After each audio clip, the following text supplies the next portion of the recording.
რო დაიბადა, ყელში ჰქონდა ნაპრალი, რბილ სასაზე. რამის დაიღუპა ბავშვიც და მეც. სასუნთქსა და საყლაპავს შორის აქვს ის ნაპრალი. და კვების დროს შეიძლება გადასცდეს. ამოიგუდოს ძილის დროსაც მთელი ღამეები არ ამძინავს. რო ვყარაულობ ბავშვს, რო რამე არ მოუვიდეს. იქ მითხრეს, რომ უნდა მყოლოდა ბავშვი ხელოვნურ კვებაზე, ბანკაღეთს 45 ლარი, რომელსაც ვყიდულობ ახლა. 3 ბანკაღა დამრჩა, არ ვიცი რა უნდა გავაკეთო მერე.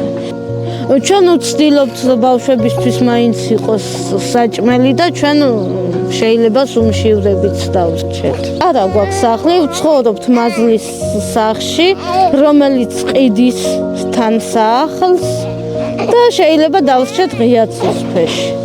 მტერს არავის არ ვუსურვებ, ისეთი ცხოვრება გამოიაროს, როგორიცაც მე გავდივარ ახლა.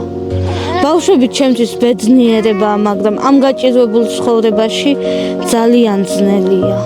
გადარიცხეთ ნებისმიერი თანხა ჩერნოვეცკის ფონდის ოფიციალური საიტის მეშვეობით.